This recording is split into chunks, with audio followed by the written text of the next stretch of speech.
You just press the button. I think it's kind of a no-brainer. This is a real button. Okay, last question. Do you think tech has gotten more serious? How do you look at the tech landscape as someone who's, well-known? You probably qualify as a visionary. The concept, where do you imagine we are right now in the tech space? And then we'll get to questions from the audience.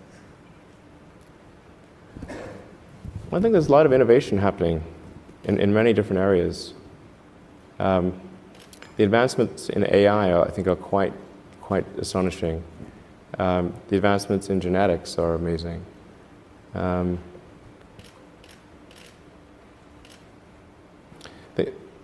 I think that there is a lot of innovation going on. I think that there's probably a few too many talented entrepreneurs in kind of the internet space, and I think their talent actually would be better served in some other industries. But I do think, I don't think we're like facing some sort of low innovation period or anything like that. I think there's a lot of innovation going on. They need to move to other. I just think there's like, if you had some ideal distribution, it would probably be fewer. Like there's just a lot of talent focused on the internet, and probably some of that talent would it'd be better to have some of that talent in other industries. That's about all. But there's tremendous amount of innovation that's happening. It's something that I think is going to be quite important. And there's not, I don't know of a company that's working on it seriously is a neural lace. So going back to the AI situation, this is quite an important debate. Like if you assume any rate of advancement in AI, we will be left behind by a lot. And so then we could be in, benign situation, but even the benign situation, if you have if you have ultra intelligent AI, we would be, so far below them in intelligence that it would be like, a pet, basically. Pet, that's what I was thinking. Like a pet. Cat. Like a cat. It'd be Elon like a house cat. Yeah, it would be like the house cat. Right. That's not the end of the world, It's just sort of pet. You've seen the movie, it could be. Yeah. It could be. But that honestly, that would be the benign scenario. Mm-hmm. So house cat is okay. I don't love the idea of being a house cat. Okay. But so what's the solution? Yeah. So I think I think it's to essentially. I think one of the solutions, the solution that seems maybe the best one, is to have an AI layer.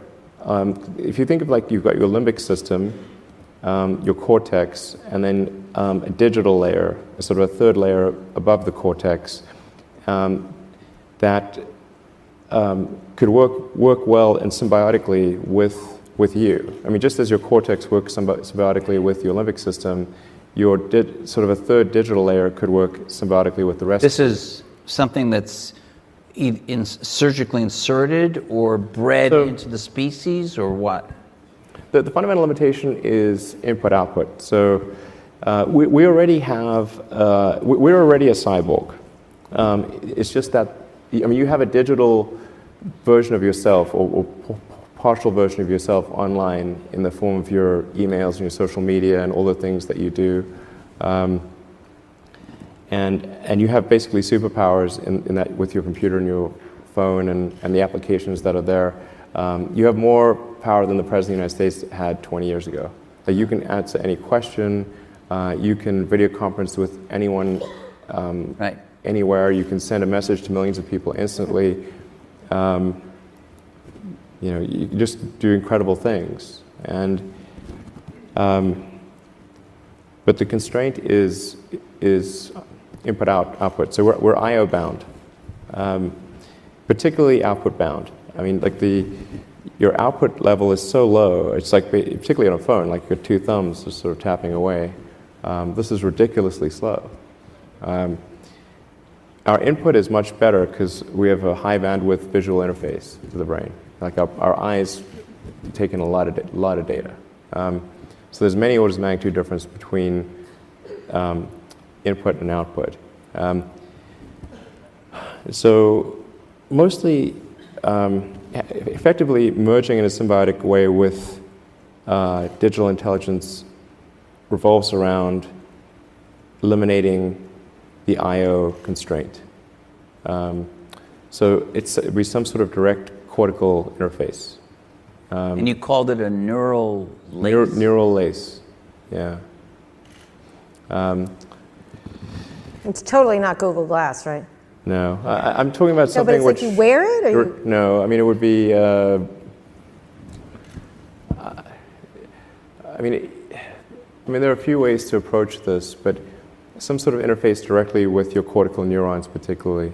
But doesn't that imply surgical insertion? Not necessarily. You could go through the veins and arteries because that provides a complete roadway to all of your neurons. Your neurons are very heavy users of energy, so they need high blood flow. So you automatically, with your veins and arteries, have a road network to your neurons. Still some kind of surgery, right? Yes, but you could insert something, basically, into the jugular and have. It gets macabre, but it sounds really easy and it doesn't involve risk-free. it doesn't involve like chopping your skull off or anything like that. That's good. Yeah. And plus, you're not a house cat anymore, right? Not a house cat. So, right. Essentially, if we can figure out how to establish a high bandwidth neural interface With ourselves. with your digital self, effectively, then you're no longer a house cat. All right. On that note. Well, just one closing thing. I think that's probably the benign outcome. That's probably the best outcome, I think. Are you interested in exploring this possibility that you have just laid? Somebody's got to do it. I'm not saying that I will, but somebody's got to do it.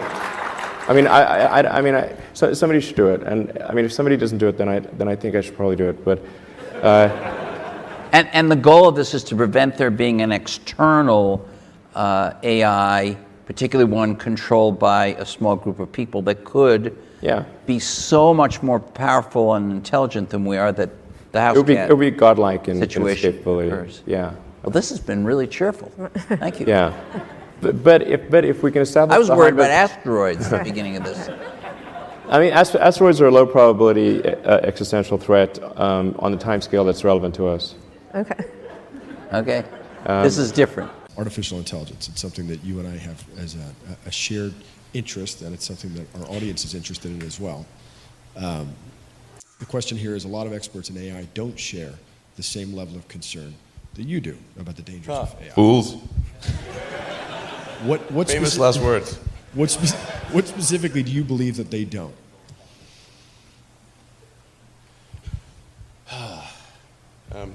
Well, the biggest issue I see with so-called AI experts is that they think they know more than they do.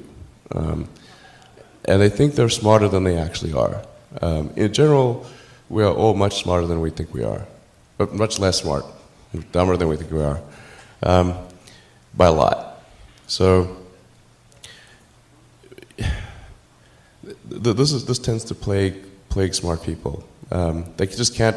They define themselves by their intelligence, and they don't like the idea that a machine could be way smarter than them. So they discount the idea, which is fundamentally flawed. That's the wishful thinking situation. I'm really quite close to. I'm very close to the cutting edge in AI, and it scares the hell out of me. It's capable of vastly more than almost anyone knows. And the rate of improvement is exponential. You can see this in things like AlphaGo, which went from, in the span of maybe 6 to 9 months, it went from being unable to beat even a reasonably good Go player to then beating the European world champion, who was ranked 600, then beating Lisa Doll 4-5, who had been world champion for many years, then beating the current world champion, then beating everyone while playing simultaneously. Then there was AlphaZero, which crushed AlphaGo 100-0. and AlphaZero just learned by playing itself, and it can play basically any game that you put the rules in for. If you, whatever rules you give it, it can literally read the rules, play the game, and be superhuman for any game. Nobody expected that rate of improvement. If you ask those same experts who think AI is not progressing at the rate that I'm saying, I think you will find that their predictions for things like Go and other AI advancements have their batting average is quite weak. It's not good.